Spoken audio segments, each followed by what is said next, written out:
할렐루야. 수요 기도회 가운데 하나님께서 우리 가운데 은혜와 기쁨을 충만하게 해주시기를 원합니다. 특별히 이 시간 기도하고 간구하는 모든 기도 제목마다 하나님께서 신실하심으로 응답해 주시기를 원합니다. 우리는 살다 보면 생각보다 잘 속고 살아갑니다. 철저하고 신중하고 꼼꼼하고 스스로 이렇게 생각하는 분들도 예외가 없습니다. 생각보다 잘 속고 살아갑니다. 요즘 신문과 뉴스 가운데 많이 나오는 그런 이야기가 있습니다. 전세 사기 사건입니다. 사기당한 사람들은 분별력이 없고 어리석기 때문이 아니었습니다. 정말 큰 금액, 자신이 가지고 있는 큰 재산을 거래하는 일이었습니다. 그 문제에 대해서 신중하지 않을 사람은 아무도 없을 겁니다. 자기 나름대로 꼼꼼하고 신중하게 계약을 하고 일을 처리한다고 했습니다. 그런데 결론은 집도 돈도 지키기 어려운 이런 잘못된 계약을 하고 만 것입니다. 이런 사건뿐만 아니라 뉴스와 신문에서 늘 우리가 이런 비슷한 일을 자주 보게 됩니다. 속고 속이는 일들이 우리 주변에는 많다는 것입니다. 이스라엘 백성은 가나안 땅을 정복해 갔습니다. 여리고성을 무너뜨렸고 이제 아이성을 점령했습니다. 이런 이스라엘에 대한 소문이 가나안 온 땅에 퍼져나갔습니다. 그래서 이스라엘 백성은 가나안 족속에게는 두려움의 대상이 되었어요. 가나안 족속들은 그들 혼자만의 힘으로는 이스라엘을 대적할 수 없다 이런 생각을 하게 됩니다. 그래서 서로 연합해서 이스라엘 민족의 행진을 대적하기로 합니다. 그런데 가나안 족속 중에서 이탈자가 생겼습니다. 그들이 누구냐면 기브온 족속이었어요. 지난 여호수아 말씀에서 잠시 말씀을 나누었습니다. 그들은 그런데 이 기브온 족속은 이 문제의 본질을 너무나 잘 보고 있었다는 것입니다. 다른 족속들보다 기브온 족속이 지금 이스라엘 가운데 가나안에 일어나고 있는 이 문제의 본질을 그들이 가장 정확하게 보고 있었습니다. 그들은 여호와 하나님께서 이 전쟁을 행하고 계신다는 것을 보았습니다. 기브온 족속은 이것을 보고 있었던 것입니다. 그 하나님은 세상의 어떤 신도 어느 누구도 대적할 수 없는, 감당할 수 없을 만큼 강하고 능하신 분이셨습니다. 그런데 그 하나님께서 이 가나안 땅에 이스라엘 백성을 인도하여 주시고 그 가나안 땅을 이스라엘 하나님의 백성인 그들에게 그 땅을 주시고 거주하도록 그렇게 하셨다는 것입니다. 놀랍게도 기브온 족속은 이스라엘 민족을 통해서 지금 이스라엘 가운데 가나안 땅 가운데 일어나고 있는 그 문제의 본질을 그들은 보고 있었던 것입니다. 그 문제의 본질을 보면서 그들은 이게 어떻게 할지를 결정하게 된 겁니다. 이스라엘을 대적할 것이 아니라 그들과 평화의 조약을 맺어야 되겠다 생각한 것이에요. 이것이 그들의 생명을 유지할 수 있는 방법이라 생각한 겁니다. 여러분, 그래서 기브온 족속은 이스라엘과 평화 조약을 맺기 위해서 거짓을 꾸미게 됩니다. 만약 그들이 가나안 땅에 살고 있는 족속이라는 것을 이스라엘이 알게 된다면 조약을 맺지 않을 것이 분명하기 때문입니다. 그래서 마치 멀리서 온 것처럼, 먼 나라에서 온 것처럼 꾸몄습니다. 곰팡이가 난 떡과 헤어진 포도주 주머니, 낡은 신과 낡은 옷을 입고 왔습니다. 그리고 여호수아와 이스라엘 백성에게 이렇게 얘기를 하는 것이요. 우리는 멀리서 왔습니다. 다른 나라 멀리에서 왔습니다. 같이 하친을 맺고 평화 조약을 맺읍시다. 이렇게 그 이스라엘 백성을 속인 것입니다. 성도 여러분, 우리는 생각보다 잘 속습니다. 속이려고 계획하고 작정한다면 그 논리에 쉽게 속고 맙니다. 저는 물건을 구입할 때 상당히 신중한 편입니다. 특별히 책을 많이 구입하는데 서평도 보고 미리 보기도 하고 목차도 보고 이렇게 구입을 합니다. 즉흥적이지 않은 겁니다.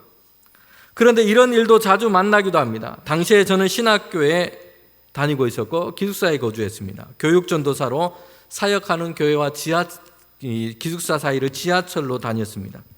지하철 안에는 물건을 파시는 분들이 있어요. 이런 분들을 자주 만나게 됐는데 어느 날 지하철에서 물건을 파는 분을 만나게 된 겁니다. 스피커에 연결된 그 라디오를 막 직접 틀어주면서 그 달리는 지하철, 그 지하 아닌데도 라디오 채널이 너무 잘 잡히고 소리가 너무 잘 들리는 겁니다. 그러면서 이렇게 파시는 분이 결정적인 멘트를 합니다. 이 가격에 아니면 여기에서 아니면 어디에서 못 삽니다. 거의 남은 것 몇 개 없습니다. 여러분을 위해서 이 좋은 물건을 가지고 왔습니다. 이 말에 제가 은혜와 감동을 받고 구입을 했습니다. 지하철 안에서 그렇게 잘 들리던 라디오가 바깥 세상에 나오니까 주파수가 잡히지 않는 거예요. 속았다는 생각이 들었습니다. 그리고 바로 몇 주 뒤에 다시 지하철이었습니다. 이번에는 다른 분이 오셨는데 만능 청소소를 팔고 계셨어요. 옷을 위아래로 막 문지르니까 청소솔에 끼워져 있는 그 케이스에 이물질들이 막 이렇게 막 빨려 나오는 겁니다. 야, 저거 있으면 편하겠다. 옷을 양복 같은 거 먼지를 제거할 때 참 좋겠다 생각이 들었습니다. 근데 물건을 파는 아저씨가 이렇게 얘기합니다. 이 물건 다른 어디에서 살 수 없습니다. 여러분을 위해서 특별히 가지고 왔습니다. 단돈 2,000원에 모시겠습니다. 그 말에 저는 모심을 당했습니다. 집에 와서 양복을 아무리 위아래로 문질러도 솔 케이스에는 티끌만한 작은 먼지 몇 개만 모이고 정말 떨어져 가야 할 것은 아무것도 떨어지지 않는 겁니다. 과대 광고, 위장 광고에 속은 것입니다. 여러분, 세상에서는 사람들이 이렇게 속고 속이는 일이 이렇게 자주 일어납니다. 그런데 한번 생각해 보십시오. 사람들이 사람을 속이는 일도 자주 일어납니다. 그런데 사탄이 사람을 속이는 일은 훨씬 쉽게 일어날 수 있다는 사실입니다. 사람들은 쉽게 속고 거기에 걸려 넘어지는 것이에요. 깨어있지 않는다면, 깨어서 하나님의 말씀을 붙들고 살지 않는다면 속고 넘어질 수밖에 없는 것입니다. 지난번 여호수아 말씀에 나눈 것처럼 사람들은 어른이 되어가면서 잘 묻지 않습니다.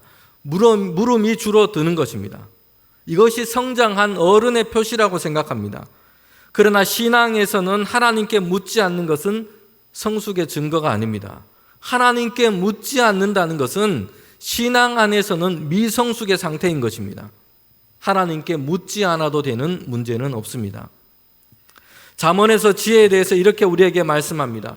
지혜롭다고 하는 것은, 잠언이 우리에게 말씀해 주시는 이 지혜는 우리가 지혜롭지 않다는 것을 아는 것이 지혜입니다. 지혜로우신 하나님께 맡기는 것이 지혜입니다. 우리 스스로가 충분히 지혜롭다고 생각하는 것은 착각인 것입니다. 이것으로 인해서 하나님께 맡기지 않게 되는 것이요. 그런데 이것이야말로 가장 어리석은 것이라고 말씀합니다. 지혜는, 잠언의 이 지혜는 우리의 지혜가 없음을 아는 것입니다. 그리고 하나님께 의뢰하는 것입니다. 잠언은 이렇게 얘기합니다. 지혜의 근본을, 여호와를 경외하는 것이 지식의 근본이거늘 미련한 자는 지혜와 훈계를 멸시한다 말씀합니다. 잠언 3장 5절부터 6절 말씀에는 이렇게 말씀합니다. 너는 마음을 다하여 여호와를 의뢰하고 내 명철을 의지하지 말라. 너는 범사에 그를 인정하라. 그리하면 내 길을 지도하시리라. 무엇이 지혜라고 얘기하고 있습니까? 내가 지혜롭고 명철하다고 생각하지 않는 것이 지혜의 시작이고요. 나의 명철과 지혜를 의지하지 않는 것입니다.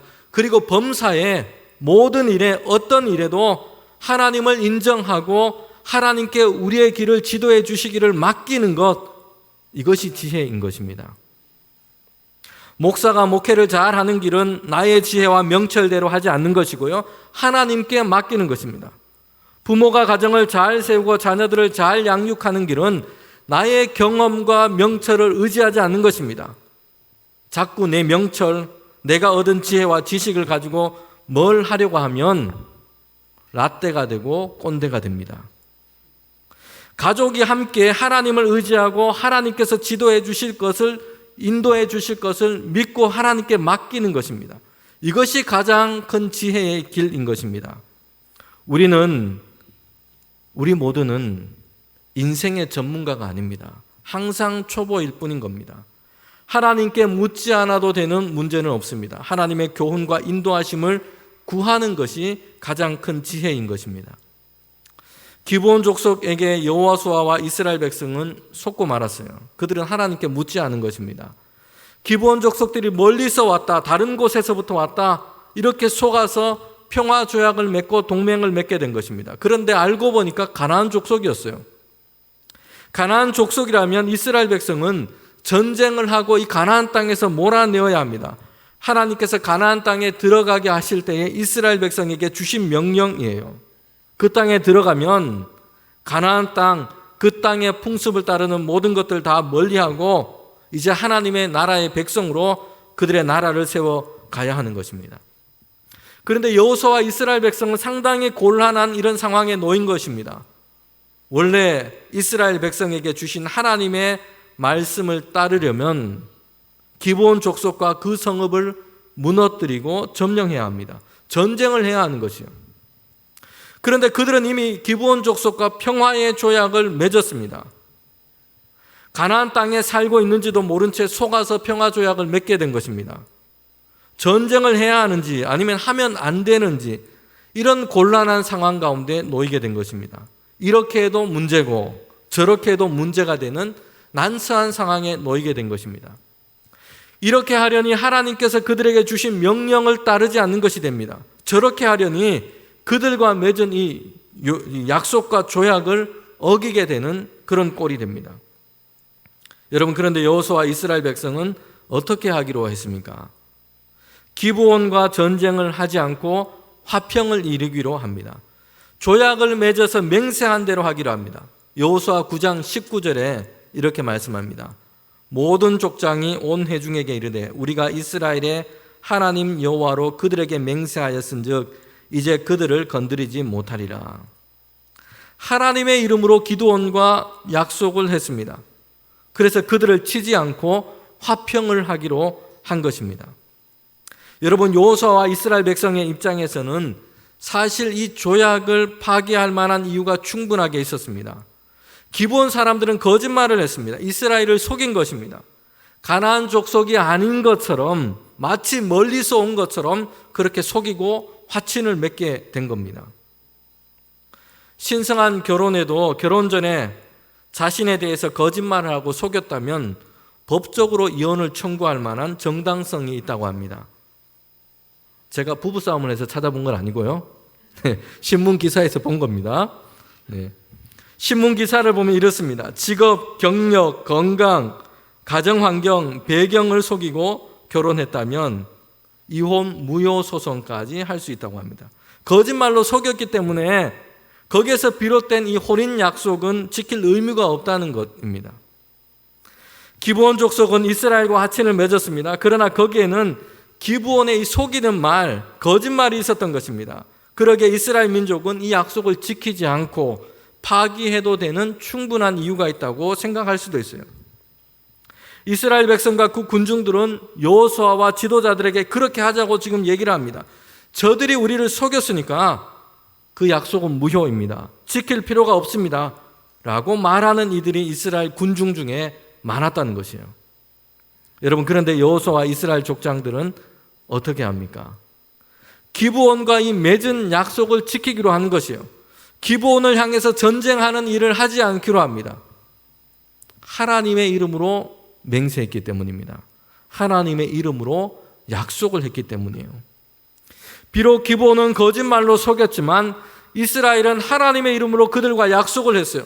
그래서 지키겠다고 하는 것입니다. 상대방이 거짓말로 속였기 때문에 억울합니다. 기브온에게 기만을 당한 것처럼 속상함과 분노하는 마음이 있기도 합니다. 그런데 자신이 당한 억울함과 속상함을 되갚아 주는 것보다 하나님의 이름의 이 존귀함이 그들에겐 더 중요했습니다. 하나님의 명예를 지키는 것이 중요했던 것입니다. 기브온과 약속이기도 하지만 하나님의 이름으로 맹세하고 약속을 했습니다. 이것은 이스라엘 백성이 하나님 앞에서 한 약속인 것입니다. 하나님이 이 약속의 증인이 되시는 것이에요.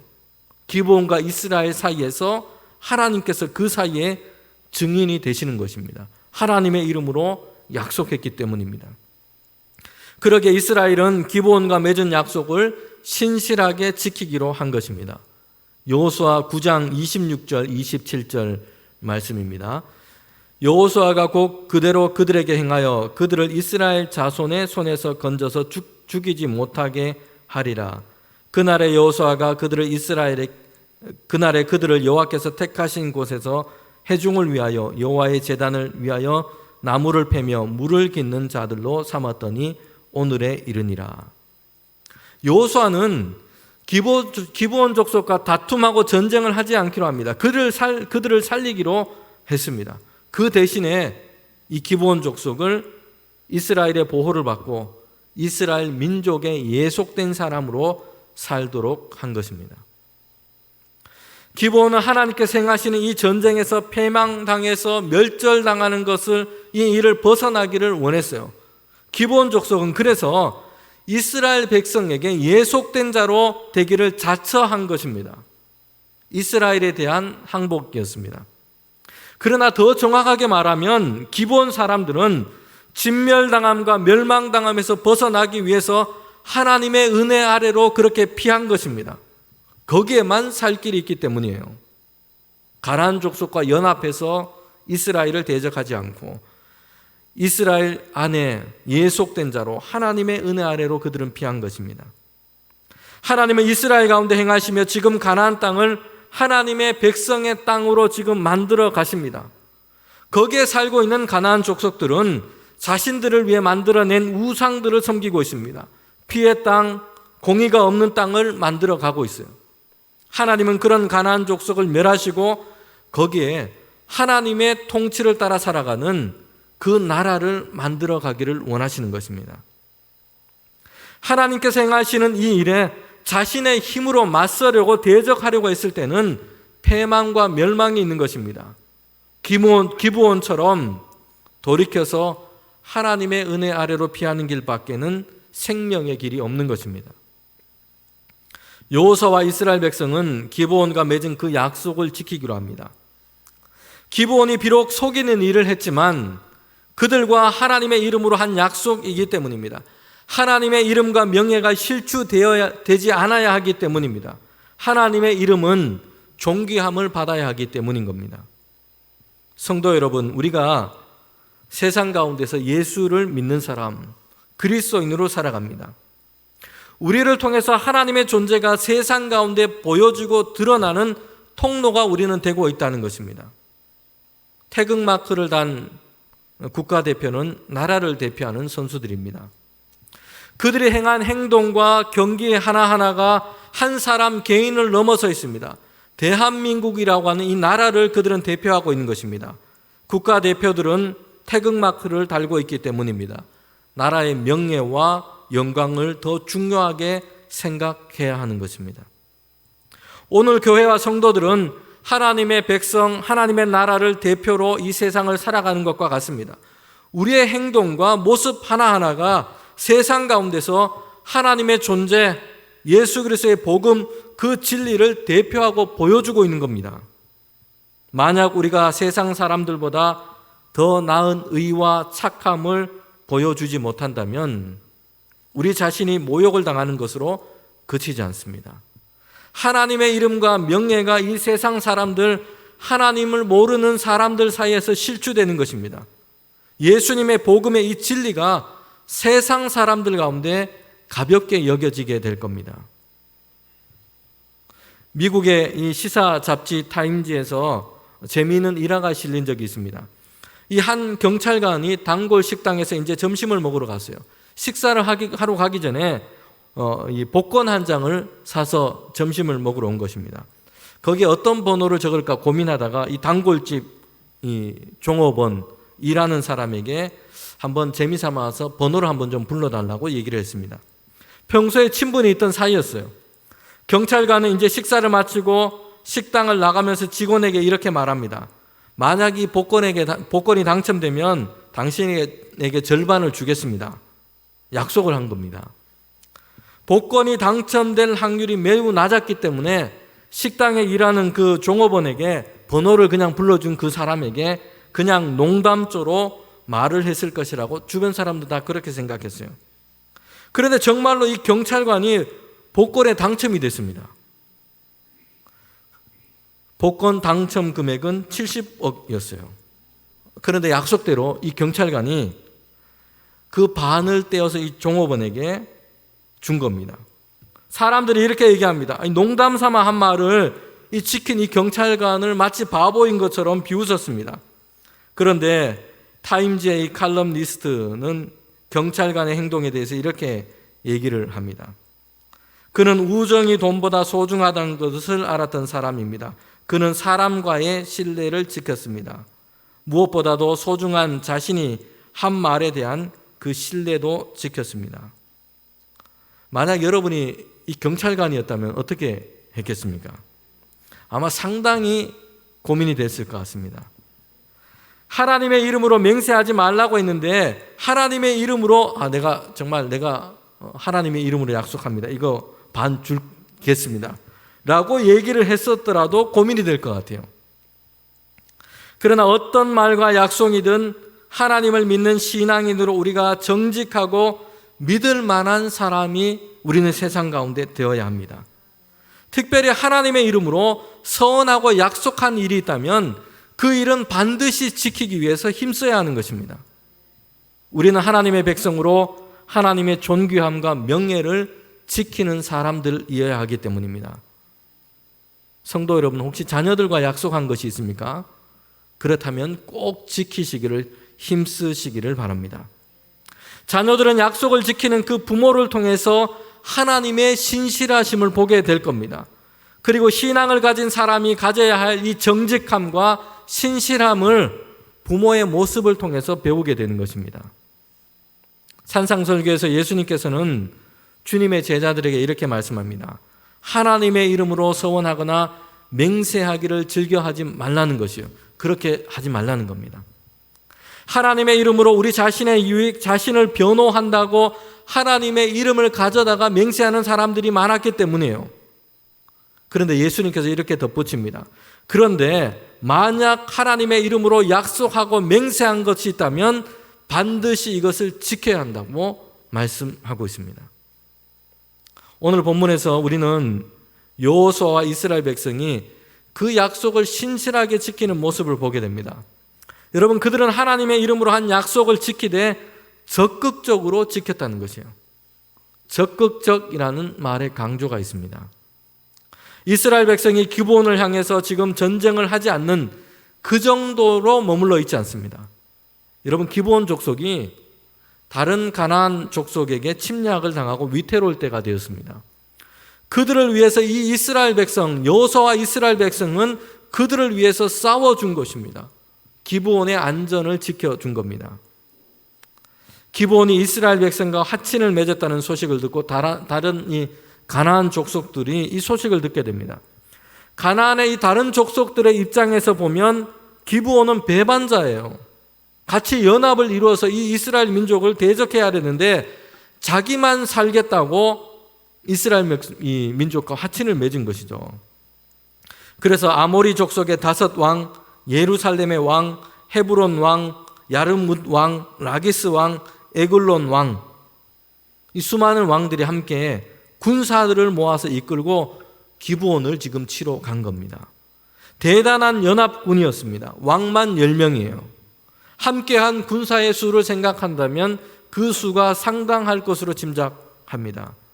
여러분, 기브온은 그들을 대적할 만한 어떤 힘이 없습니다. 이때 기브온 사람들은 여호수아와 이스라엘에게 사람을 보냅니다. 속히 와서 우리를 좀 구해달라는 것입니다.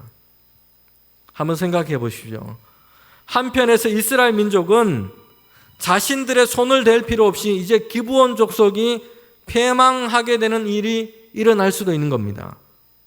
기브온에 속한, 가나안에 속한 이 기브온이 망하면 그 땅을 이스라엘이 차지할 수 있게 됩니다. 거짓으로 속여서 화친을 맺고 약속한 것 때문에 이스라엘은 스스로는 기브온을 칠 수가 없는 것입니다. 그런데 가나안 다른 족속들이 기브온을 침략한 것이에요. 그냥 놓아두면 기브온은 자연스럽게 정리가 되는 겁니다. 손 안 대고 코를 푸는 겁니다.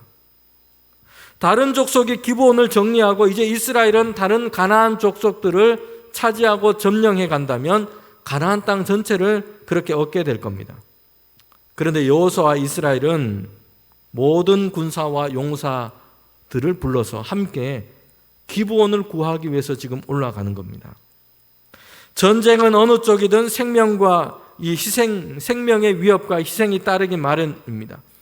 기브온을 돕기 위해서 여호수아와 이스라엘 백성은 지금 이것을 감내하면서 기브온을 돕기 위해서 올라가는 것입니다. 이스라엘과 기브온이 맺은 조약이 있지만 기브온이 위협에 처했을 때 생명을 걸고 도와줄 그런 의문을 질 필요까지는 없었습니다. 여러분, 그런데 여호수아와 이스라엘은 그들을 돕기 위해서, 그들을 구원하기 위해서 전쟁에 뛰어든 겁니다. 기브온과 맺은 이 약속을 지키되 적극적으로 그들의 생명을 보호하는 일까지 행하기로 한 것입니다. 이것이 이스라엘이 하나님의 백성으로 기브온 가운데 보여준 신실함인 것입니다. 하나님은 이런 여호수아와 이스라엘과 함께 하신다고 말씀합니다. 그리고 그들이 반드시 승리하게 될 것이라고 말씀합니다. 여호수아 10장 7절과 8절 말씀입니다. 여호수아가 모든 군사와 용사와 더불어 길갈에서 올라가니라. 그때에 여호와께서 여호수아에게 이르시되 그들을 두려워하지 말라. 내가 그들을 내 손에 넘겨주었으니 그들 중에 한 사람도 너를 당할 자가 없으리라 하신지라.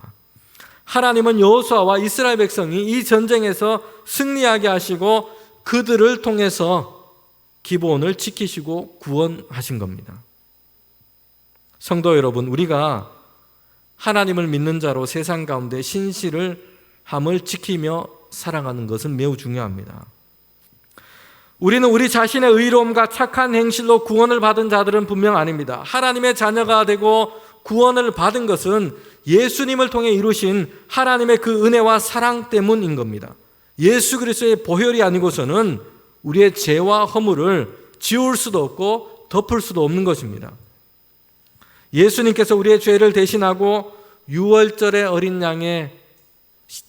양처럼 십자가에서 고난을 당하시고 우리의 죄를 속량하셨습니다. 우리가 나음을 입었고 하나님의 은혜의 보좌 앞으로 나아갈 수 있게 된 겁니다. 그러나 하나님의 이 구원하심의 은혜를 입은 자들은 이제 하나님의 자녀로서 거룩한 삶을 부름받았다는 것이에요.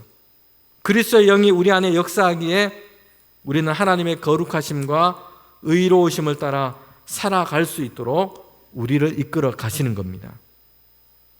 교회와 성도들은 이제 세상 가운데서 착함과 신실함을 가지고 살아가는 하나님의 나라, 하나님의 백성의 대표가 된 것입니다. 태극마크의 무게를 달고 경기를 하는 국가대표와 같은 것입니다. 우리는 예수 그리스도의 십자가를 가슴에 달고 하나님의 나라와 하나님의 백성, 그 대표로 세상 가운데 살아가고 있는 것입니다. 여러분, 그러기에 신실함의 무게를 잃지 말아야 합니다. 단지 약속된 것을 문자적으로 지키고 우리의 명예를 지켜내는 정도가 아니라 세상 가운데서 하나님의 의와 평강을 이루어가기 위한 적극적인 신실함이 우리에게 필요한 것입니다. 이스라엘 백성의 그 약속의 땅, 그들이 이 가나안 땅을 정복하는 것은 칼과 창과 무력으로 하는 것이 아니었습니다. 신실하신 그 하나님의 인도하심으로 가나안 땅, 약속한 땅을 그들은 정복해 갑니다. 그리고 가나안 땅에서 세울 나라도 신실하신 하나님의 이 언약이 사람들 사이에서 그 땅에 적용되고 운행되도록 하는 것, 여러분, 이것이 그들이 세울 하나님의 백성의 나라인 것입니다. 몇 해 전에 세월호가 침몰되어서 꽃다운 많은 청소년들이 죽은 사건이 있습니다. 우리나라 모든 국민에게는 큰 아픔의 사건이었습니다. 그런데 그 큰 배가 균형을 잃고 기울어지고 침몰된 이 원인 중에 결정적인 것이 있었습니다. 배 아래 채워져 있어야 할 수평수가 제대로 유지되지 않은 겁니다. 배에 더 많은 이 화물을 싣기 위해서 배의 무게를 줄이려고 한 것입니다. 그래서 수평수, 배 아래 당연히 있어야 한 그 수평수가 기준에 훨씬 못 미치는 그런 수평수만 남아있고 나머지를 다 빼어버린 겁니다. 빼고 운행을 한 겁니다. 이 수평수가 배의 무게의 중심을 잡아줍니다. 풍랑과 조류 속에서도 배가 균형을 유지하도록 그렇게 해주는 겁니다. 그런데 수평수를 제대로 채우지 않은 탓에 이 배는 금방 무게의 중심을 잃고 쓰러져서 침몰하고 만 겁니다. 교회와 성도들은 하나님의 백성, 하나님을 믿는 자로서 세상 속에서 신실함의 무게를 가져야 합니다. 이 신실함의 무게를 잃지 않을 때에 교회와 성도들을 통해서 세상 가운데 하나님의 신실하심이 드러나게 되는 것입니다. 우리의 신실함을 통해서 하나님의 신실하심이 드러나게 되는 것입니다. 하나님의 이름이 존귀함과 명예를 얻게 됩니다.